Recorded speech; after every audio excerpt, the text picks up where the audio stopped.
Welcome back. Today's story sounds unreal, but every detail is backed by real history and deep research. Frank Lucas walked into Bumpy Johnson's funeral carrying 100,000 in cash, and what he did next instantly changed how the mob saw him forever.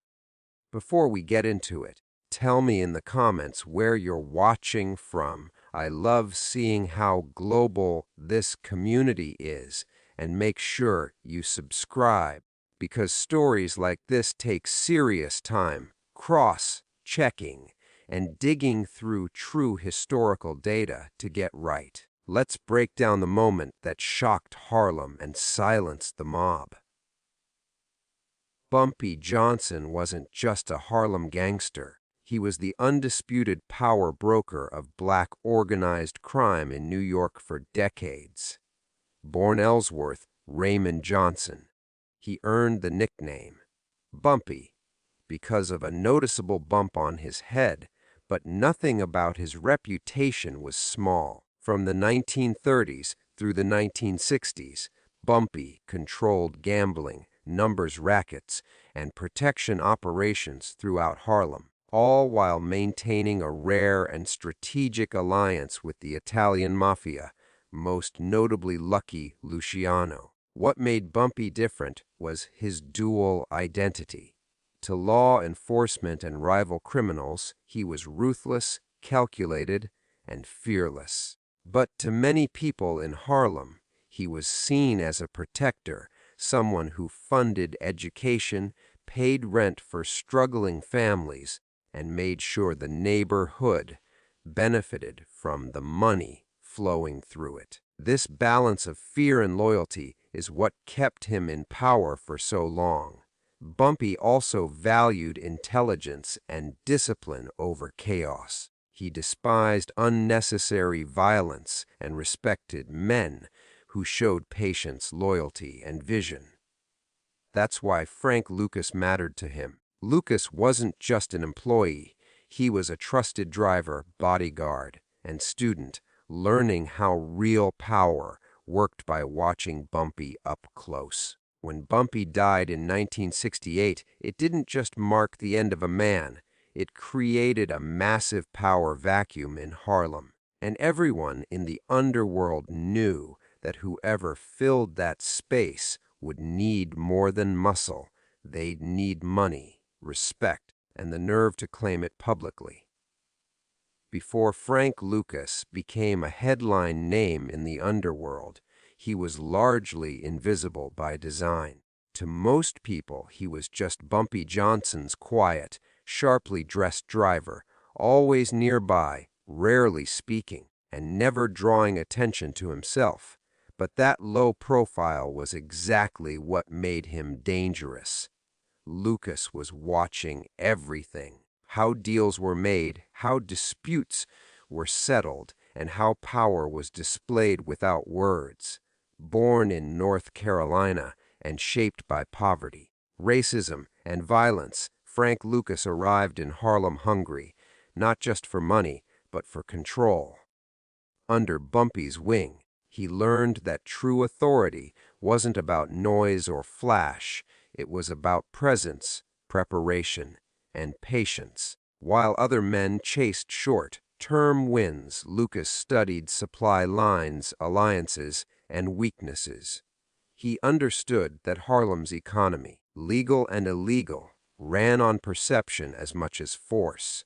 By the time Bumpy died, Lucas was already thinking several moves ahead. He had quietly begun laying the groundwork for independence, exploring new connections, and observing how much the Italian mob relied on middlemen. To the outside world, Frank Lucas was still just the driver. But internally, he was a man preparing for a moment, waiting for the one opportunity where a single action could announce that he was no longer serving power. He was ready to claim it. When Bumpy Johnson died in 1968, Harlem didn't just lose a leader, it lost the one man who kept the entire underworld balanced. For decades, Bumpy had been the bridge between Harlem's black criminal organizations and the Italian Mafia. His presence prevented chaos, his word settled disputes, and his reputation alone stopped rivals from making reckless moves. The moment he was gone, balance collapsed. Immediately, Harlem became a chessboard. Street crews, aspiring bosses, and outside mob families all started watching closely, trying to figure out who would step up or who could be controlled. The Italian Mafia assumed that without Bumpy, Harlem would fracture and fall back under their influence. They believed no one else had the respect, discipline, or intelligence to command the same authority. Power vacuums are dangerous because they invite bold moves. Without a clear successor, every action became symbolic. Who showed up to meetings? Who controlled money flow? Who could command silence in a room? Harlem was waiting for a signal, some undeniable act that said, "This is the new order." And most people didn't realize it yet. Frank Lucas was preparing to deliver that signal in the most public, fearless way possible. At Bumpy Johnson's own funeral, the 100,000 Frank Lucas carried into Bumpy Johnson's funeral wasn't about generosity. It was about power, timing, and message. In the late 1960s, amount of cash was enormous, especially in the criminal underworld, where money usually moved quietly and out of sight.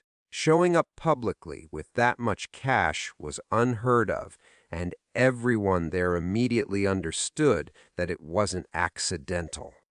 First, the money symbolized financial independence. After Bumpy's death, many assumed Harlem's operations would fall back under Italian control or splinter into chaos. Frank's cash said otherwise. It told every mobster in the room that he wasn't scrambling for backing, loans, or permission. He had resources, real ones, and he had them ready. Second, it was a statement of respect to Bumpy that doubled as a challenge to everyone else. Funerals in the mob world are political events.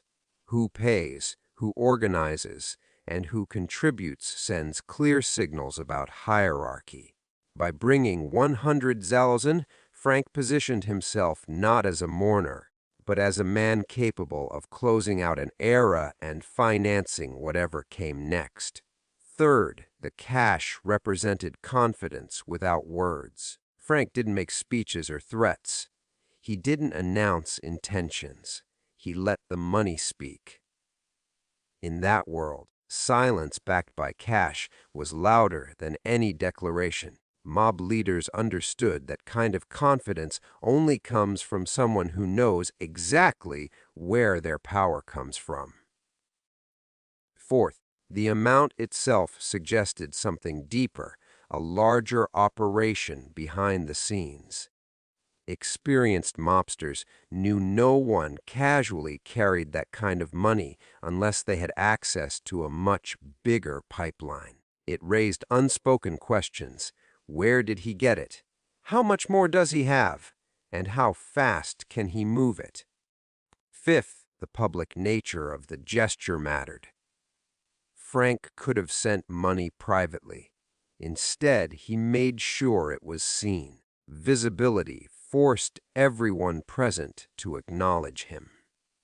In mob culture, once something is witnessed by the right people, it becomes reality. From that moment on, Frank Lucas could no longer be ignored. Finally, the 100,000 worked because it arrived at the exact right moment. Harlem was leaderless, alliances were uncertain, and everyone was watching for direction. Frank didn't ask to take Bumpy's place.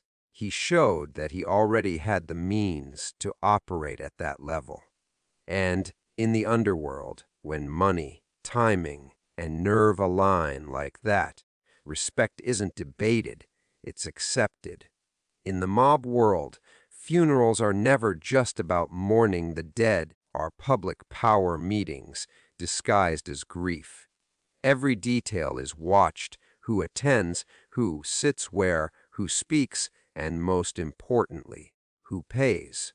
These events act as a scoreboard for the underworld, silently ranking influence, alliances, and future leadership without a single vote being cast. Attendance alone sends messages. If powerful figures show up, it means the deceased mattered, and that whoever is closest to them still holds weight. If they don't, it signals vulnerability. Bumpy Johnson's funeral, the room was filled with men who understood that Harlem's future was being quietly negotiated in real time, simply by presence and posture. Money plays a central role in this unspoken politics. Who covers expenses, who contributes heavily, and who makes their contribution visible all signal authority. In mob culture, paying is claiming. It suggests responsibility, capability, the right to step into influence left behind. That's why financial gestures at funerals carry far more meaning than words ever could. Seating and movement also matter. Standing confidently, greeting the right people, and moving without hesitation communicates familiarity with power. Hesitation suggests weakness. At these events, men are judged not by emotion, but by composure. The calmest person in the room often becomes the most dangerous one. Funerals also function as neutral ground. Rivals who might not meet elsewhere will stand side by side, watching each other closely. No violence is expected, but respect is enforced. Any bold move made here must be undeniable, yet untouchable, because challenging it publicly would break long-standing underworld codes. What makes funeral politics so effective is that nothing needs to be explained. Everyone present understands the language. A single act, done the right way at the right moment, can redefine a man's position overnight. And once witnessed by the right eyes, it becomes part of the criminal record that really matters: reputation. At Bumpy Johnson's funeral, this political stage was set perfectly. Harlem was leaderless, outsiders were watching, and insiders were waiting. Whoever could control the narrative in that room wouldn't just honor the past, they'd quietly begin shaping the future. And Frank Lucas understood that better than almost anyone there. Frank Lucas understood something most men in the room did not. This moment would never come again. Bumpy Johnson's funeral was the one place where every relevant power figure was present, watching, and bound by tradition not to interfere. That made it the safest and most dangerous stage for a bold move. Instead of blending into the background like he always had, Frank stepped forward with intention. His appearance alone was calculated. He didn't arrive loud or emotional. He arrived composed, confident, and unmistakably prepared. In a world where reputation is built on perception, that shift alone made people take notice. When the cash was revealed, Frank didn't announce it. He didn't boast. He let others see it naturally, allowing the weight of the gesture to sink in on its own. Restraint was critical. Anyone could flash money, but only someone secure in their position could do it without explanation. What made the move bold wasn't just the money, it was the claim embedded in the act. By stepping into a role normally reserved for top leadership, Frank signaled continuity. He wasn't disrupting Bumpy's legacy. He was presenting himself as the man capable of carrying it forward. The risk was enormous. If the room rejected the move, Frank would be exposed, possibly marked. But he understood the psychology of power. At a moment of uncertainty, people don't follow the loudest voice. They follow the one who acts first with confidence. The reaction was immediate, even if it was silent. Conversation stopped. Eyes followed him. Men who had never acknowledged Frank before suddenly reassessed him. That pause, the brief recalibration of respect, is where power shifts happen in the underworld. By the time the funeral ended, nothing had been officially said. No titles were given. No agreements were signed, but everyone there left with the same understanding. Frank Lucas was no longer in the shadows. He had announced himself, calmly, publicly, and in a way that could not be undone. The reaction from the mob leaders wasn't loud, emotional, or confrontational. It was measured silence, and in that world, silence speaks volumes. The Italian mob bosses and Harlem power players immediately understood what Frank Lucas had done. No one laughed. No one questioned him. And most importantly, no one challenged the gesture. Absence of resistance was the first sign that his move had landed exactly as intended. Seasoned mob figures are trained to read moments, not words. They noticed how Frank carried himself, how he didn't seek approval, and how he didn't explain his actions. Restraint signaled maturity and control. To them, this wasn't a reckless flex. It was a calculated declaration by someone who understood the rules better than most.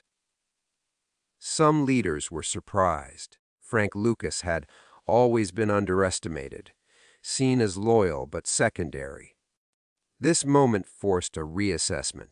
Men who had dismissed him now had to consider an uncomfortable possibility. Frank had been quietly preparing while others were distracted by tradition and hierarchy. Others were cautious. The money raised questions they didn't yet have answers to. Where did it come from? How steady was his supply? Who was backing him, if anyone? In the mob world, unanswered questions create distance, and distance often becomes respect until proven otherwise. There was also recognition of timing. Making such a move at Bumpy Johnson's funeral was bold, but it was also untouchable. Challenging Frank there would have violated long, standing codes. Mob leaders respected that strategic awareness. It showed Frank wasn't just ambitious, he was disciplined. Behind closed doors, conversations shifted.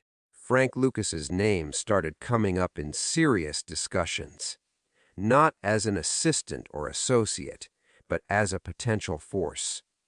No one crowned him. No one ignored him either, and that transition is how real power begins. By the end of the day, the verdict among mob leaders was unspoken but clear. Frank Lucas had earned consideration. He hadn't demanded respect. He had created a situation where denying it would have been irrational. And in the criminal underworld, once that line is crossed, a man is never seen the same way again. In the mob world, there's a critical difference between being feared and being respected, and Frank Lucas crossed that line at Bumpy Johnson's funeral. Fear is loud. It relies on threats, violence, and reputation. Respect, on the other hand, is quiet. It shows up in how people pause before speaking, how they watch instead of challenge, how no one tests you when they could. Frank didn't inspire open fear that day. No one thought he was going to start a war or make a scene. What he created instead was silent respect, kind that forces people to reassess their behavior around you. Men who once spoke freely around him now chose their words more carefully. Shift was subtle, but permanent. Open fear invites resistance. If someone feels intimidated, they eventually look for a way to strike back. Silent respect does the opposite. It creates uncertainty. People don't know your limits yet, so they wait. And in waiting, they give you space to move. Frank understood this better than most. The 100 Zalozen wasn't used to scare anyone. It was used to establish credibility. Fear says, I can hurt you. Respect says, I don't need to prove anything. Mob figures recognized that Frank wasn't desperate for dominance. He was comfortable in his position. Even if that position was still forming, this balance made him dangerous. Men driven by fear are predictable. Men who command respect without force are harder to read. Frank didn't announce plans, alliances, or ambitions. Silence left room for speculation, and speculation in the underworld often leads to caution. Over time, this quiet respect began to shape interactions. Doors opened. Conversations happened. Deals became possible that wouldn't have been before. No one publicly pledged loyalty, but no one closed ranks against him either. That neutrality was a win. Choosing silent respect over open fear, Frank Lucas positioned himself for longevity. He didn't rush power. He allowed it to form around him naturally. And in a world where overreach gets men killed, restraint is often the clearest sign that someone knows exactly what they're doing. Before Bumpy Johnson's funeral, Frank Lucas existed on the margins of power, close enough to observe it, but not officially recognized as part of it. After that day, his status shifted permanently. He was no longer seen as just a former driver or loyal lieutenant. He became a man to be accounted for. And in the underworld, that distinction changes everything. The most important change was visibility. Frank didn't become famous overnight. He became noticed. Mob figures who once overlooked him now tracked his movements, his associations, and his money. Visibility in that world is dangerous, but it's also necessary. You can't rise without being seen, and Frank had chosen the exact moment when being seen carried the most weight. His credibility increased instantly. Power brokers measure legitimacy by action, not titles. Frank's move demonstrated financial strength, emotional control, and strategic awareness, all core traits of leadership. He hadn't inherited authority. He had demonstrated capability, which often commands more respect than succession. This shift also altered how others approached him. Conversations changed tone. People listened more than they spoke. Some sought proximity, others kept distance, but both reactions acknowledged his new standing. Even skepticism worked in his favor, because it meant people were taking him seriously. Internally, Frank's confidence solidified. The funeral wasn't just a public statement. It was a personal turning point. He had tested himself on the biggest stage available and survived without pushback. Success validated his belief that he could operate independently, without protection from older power structures. The moment also narrowed his path forward. Once a man signals ambition publicly, there's no return to anonymity. Frank accepted that reality. From that point on, every move mattered more, and every mistake would carry heavier consequences. His rise would need to be calculated, rushed. In hindsight, Bumpy Johnson's funeral marked the line between who Frank Lucas was and who he would become. It didn't make him king, but it made his ascent possible. From that day forward, Frank Lucas was no longer waiting for opportunity. He had created it, and the underworld had quietly taken note. Bumpy Johnson's funeral didn't crown Frank Lucas. It marked the birth of his rise. In the underworld, kings aren't announced. They emerge through moments that shift perception. Day was Frank's first irreversible step from observer to architect of his own empire. What followed wasn't immediate domination, but strategic expansion. Frank didn't rush to fill Bumpy's shoes publicly.